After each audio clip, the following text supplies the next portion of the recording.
यह कहानी है रामपुर गांव की। यह गांव छोटा जरूर था, लेकिन अपनी हरियाली और मेहनती लोगों के लिए दूर दूर तक जाना जाता था। कोई खेतों में मेहनत करता था, कोई पशु पालता था, तो कोई अपना छोटा सा कारोबार चलाकर परिवार का पालन पोषण करता था।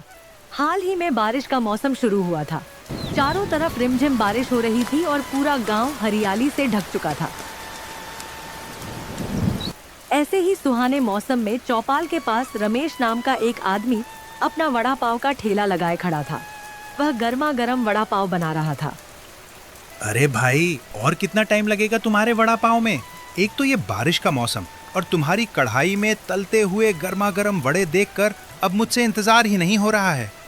अरे भाई, इतनी भी क्या जल्दी है? बस 5 मिनट इंतजार कर लो। अभी कढ़ाई से गर्मा गर्म वड़ा निकाल कर ताज़ा वड़ा पाव बना कर देता हूँ। बताओ कितने प्लेट लगाऊं? रमेश भाई, जल्दी से 2 वड़ा पाव बना दो, वही अपनी स्पेशल कुरकुरी टिक्की, तीखी हरी चटनी और सूखी लहसुन वाली चटनी के साथ। आज बारिश में उसका स्वाद ही अलग आएगा। लीजिए भाई, आपके 2 गर्मा गर्म वड़ा पाव तैयार हैं, अपनी स्पेशल हरी चटनी और सूखी लहसुन की चटनी के साथ। बारिश के मौसम में इसका मज़ा ही कुछ और है। आराम से खाइए और बताइए कैसा लगा। रमेश के वड़ा पाव की खुशबू पूरे गांव में फैली रहती थी। सुबह सुबह लोग उसके ठेले पर लाइन लगाकर खड़े हो जाते थे। हर कोई यही कहता था कि ऐसा वड़ा पाव पूरे इलाके में कहीं नहीं मिलता। लेकिन इस स्वाद का असली राज था उसकी पत्नी पूनम के हाथों से बना स्पेशल मसाला और गुप्त चटनी। रमेश की मेहनत और पूनम के स्वाद ने मिलकर उनके छोटे से ठेले को पूरे गांव की पहचान बना दिया था। उनकी एक नन्ही सी बेटी श्रुति थी। पूनम, जल्दी उठो। पहले श्रुति बिटिया को स्कूल के लिए तैयार कर दो, उसके बाद वड़ा पाव का मसाला और अपनी स्पेशल चटनी भी तैयार कर लेना। आज बारिश का मौसम है, भीड़ ज्यादा लगेगी। हमें जल्दी ठेला लगाना है, नहीं तो ग्राहक किसी और के पास चले जाएंगे। पूनम जल्दी जल्दी श्रुति को नींद से उठाती है, उसे नहलाकर साफ सुथरी यूनिफॉर्म पहनाती है और उसके बाल भी अच्छे से बना देती है। फिर उसके हाथ में स्कूल का बैग पकड़ाकर वह रमेश के पास ले आती है। श्रुति पूरी तरह स्कूल जाने के लिए तैयार थी। पूनम रमेश की तरफ देखकर कहती है, लीजिए, हमारी श्रुति स्कूल जाने के लिए तैयार है। आप इसे स्कूल छोड़ दीजिए। और सुनिए, वापस आते समय अच्छे वाले ताज़े आलू ज़रूर लेते आइएगा। आज बारिश का मौसम है, भीड़ ज़्यादा रहेगी। मैं तब तक अपने हाथों से स्पेशल मसाला और मशहूर चटनी तैयार कर लेती हूँ इन्विटेशंस, ताकि किसी ग्राहक को इंतज़ार न करना पड़े। रमेश श्रुति को स्कूल छोड़कर वापस लौट रहा था। रास्ते से उसने ताजे आलू भी खरीद लिए, क्योंकि उसके वड़ा पाव की सबसे बड़ी पहचान ताजी सामग्री थी। रमेश दिल का बहुत साफ और ईमानदार इंसान था, लेकिन उसकी पत्नी पूनम बहुत भोली थी और लोगों की मीठी बातों में जल्दी आ जाती थी। कुछ दिन पहले ही उनके पड़ोस में राजू और उसकी पत्नी सुहानी रहने आए थे। राजू पास के गांव में ढाबा चलाता था। वह बहुत ही लालची किस्म का आदमी था। उसकी सोच थी कि कम खर्च करके ज्यादा मुनाफा कमाए।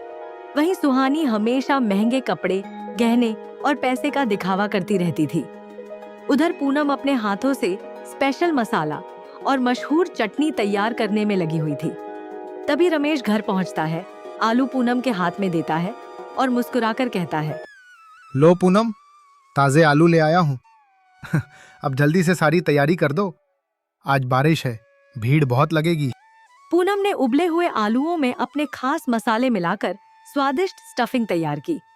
फिर उसने सिलबट्टे पर अपने गुप्त मसाले पीसे और अपनी मशहूर स्पेशल चटनी बनाई। यही चटनी रमेश के वड़ा पाव को पूरे गांव में सबसे अलग बनाती थी। सारा सामान तैयार होते ही रमेश ठेला लेकर चौपाल की ओर निकल पड़ा। रिमझिम बारिश, गर्मा गर्म वड़े और चटनी की खुशबू ने पूरे माहौल को स्वाद से भर दिया था। ग्राहक लगातार उसके ठेले पर आते जा रहे थे और रमेश बिना रुके वड़ा पाव बनाता जा रहा था। उसी समय घर पर पूनम अकेली थी। तभी दरवाजे पर दस्तक हुई। नई पड़ोसन सुहानी हाथ में मिठाई का डिब्बा लिए मुस्कुराती हुई खड़ी थी। वह पूनम से कहती है, अरे बहन, नमस्ते। ये लो मिठाई खाओ। आज हम तुम्हारे पड़ोस में नए नए रहने आए हैं। मेरा नाम सुहानी है और मेरे पति का नाम राजू है। सोचा सबसे पहले अपने नए पड़ोसियों से मिल लूं, इसलिए मिठाई लेकर आई हूँ। पूनम बड़े प्यार से सुहानी का स्वागत करती है और उसे घर के अंदर बैठा लेती है। दोनों चाय के साथ काफी देर तक बातें करती रहती हैं। बातों बातों में दोनों एक दूसरे के परिवार और काम के बारे में जानने लगती हैं। तभी पूनम उत्सुक होकर सुहानी से पूछती है, अरे बहन, तुम्हें देखकर तो लगता है भगवान ने सब कुछ दे दिया है। इतने गहने, इतने अच्छे कपड़े और इतना बड़ा घर। तुम्हारे पति आखिर कौन सा काम करते हैं? मेरे पति रणेश तो वड़ा पाव का छोटा सा ठेला लगाते हैं। दिन भर की मेहनत के बाद मुश्किल से 1000 से 1200 रुपए की कमाई होती है।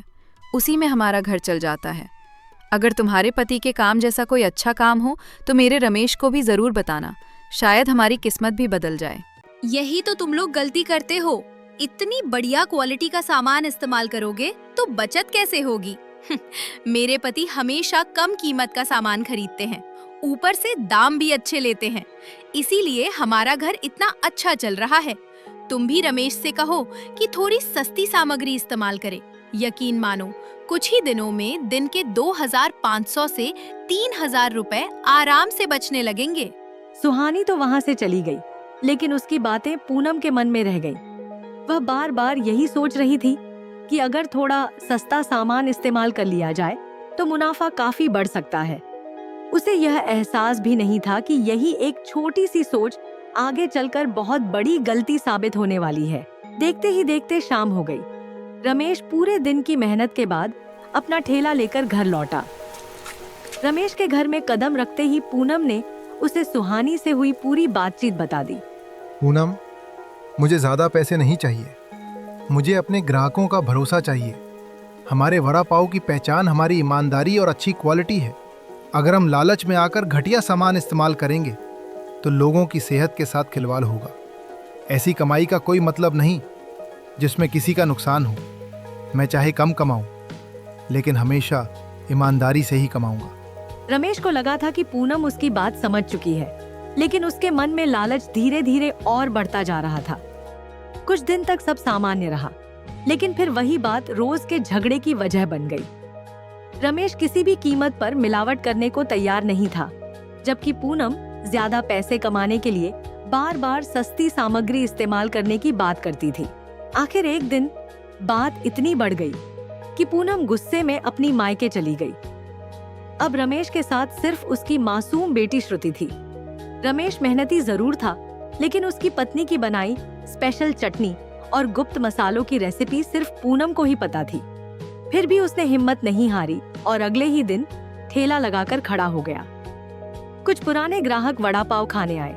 पहला निवाला खाते ही वे एक दूसरे का चेहरा देखने लगे और फिर रमेश से बोले, रमेश भाई, हम तो सालों से तुम्हारे वड़ा पाव खा रहे हैं, लेकिन पिछले 2-3 दिनों से स्वाद बिल्कुल बदल गया है। तुम्हारी वही मशहूर स्पेशल चटनी अब पहले जैसी नहीं रही। हम तो तुम्हारे स्वाद की वजह से आते थे। अगर यही हाल रहा तो लोग किसी दूसरे ठेले पर चले जाएंगे।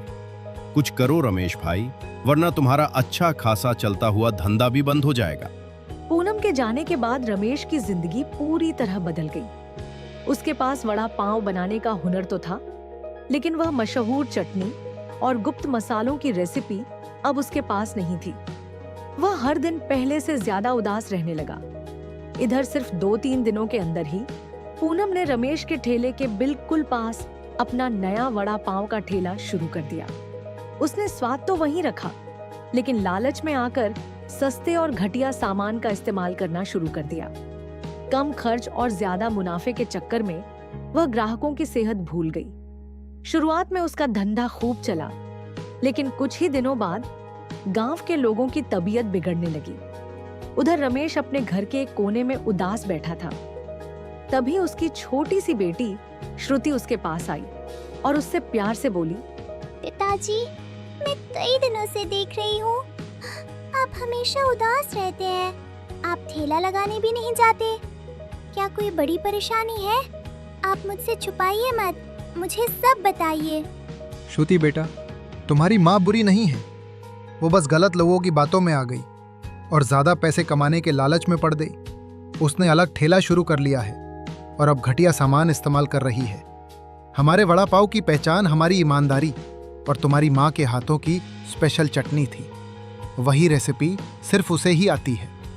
हाँ, अब मेरे हाथों में वो स्वाद नहीं रहा। यही सोचकर मैं बहुत परेशान हूँ बेटा। पिताजी, आप बिल्कुल चिंता मत कीजिए। माँ जब भी अपनी स्पेशल चटनी और गुप्त मसाले बनाती थी, मैं हमेशा उन्हें ध्यान से देखा करती थी। मुझे पूरी रेसिपी याद है।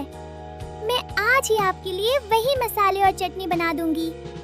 आप फिर से अपना ठेला लगाइए। इस बार भी लोग सिर्फ आपके वड़ा पाव का ही स्वाद याद रखेंगे।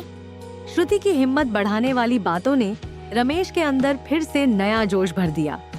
उसने पूरे मन से आलू के गर्मा गर्म वड़े तैयार किए।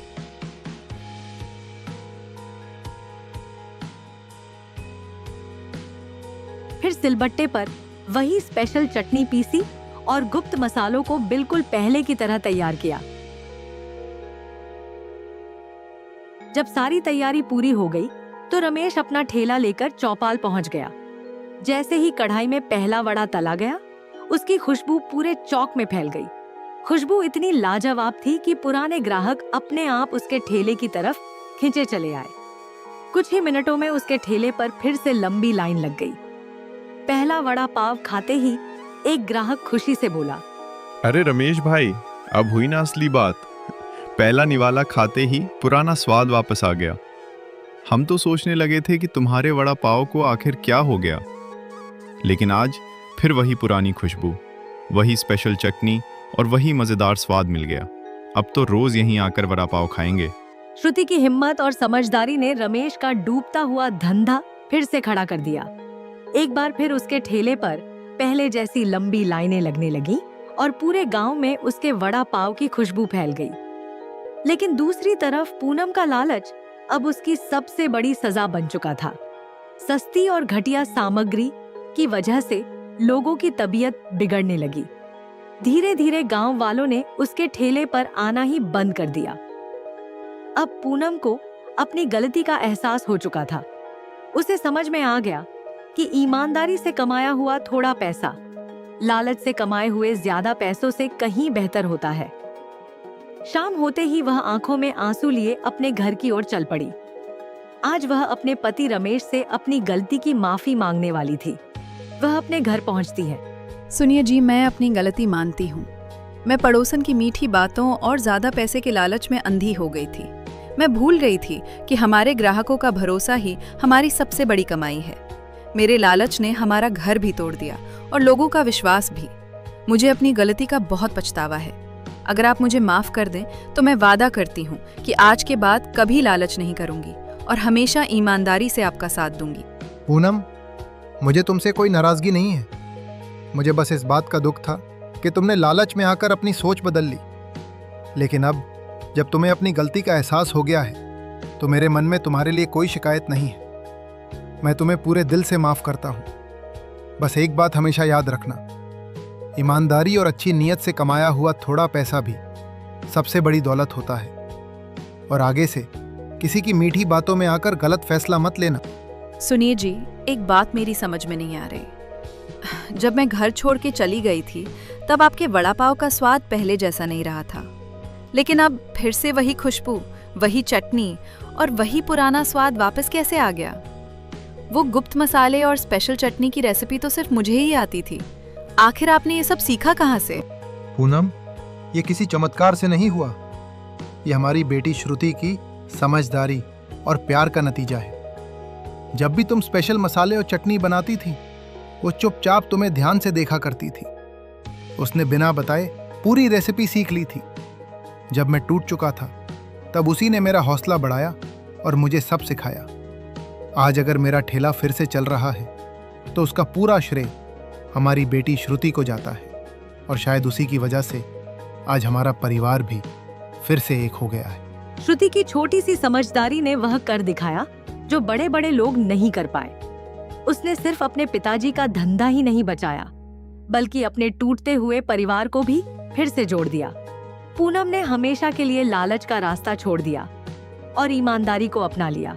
अब वह रोज सुबह रमेश के साथ मिलकर ये वड़ा पाव वही बहुत ही स्पेशल स्वादिष्ट मसाले है और मशहूर हाँ चटनी भाई, तैयार मजा आ करती थी। गया। अरे रे, मेरे पेट में धीरे-धीरे अचानक बहुत रमेश तेज का दर्द हो ठेला रहा है। पहले मुझसे तो से खड़ा भी नहीं हुआ जा ज्यादा रहा। जल्दी मशहूर चलो, हो गया। हमें तुरंत अस्पताल उनका जाना पड़ेगा। परिवार फिर से हंसी खुशी रहने लगा और पूरे गांव में उनकी ईमानदारी की मिसाल दी जाने लगी।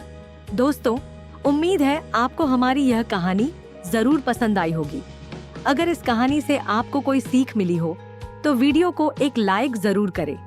एक सब्सक्राइब हमारे लिए बहुत मायने रखता है। और अगर आप चाहते हैं कि हमारी अगली कहानी में आपके नाम का किरदार हो तो अभी नीचे कमेंट में अपना नाम जरूर लिखें। हम अगले वीडियो में आपके नाम का इस्तेमाल करने की पूरी कोशिश करेंगे। मिलते हैं अगली मजेदार और सीख देने वाली कहानी में। धन्यवाद।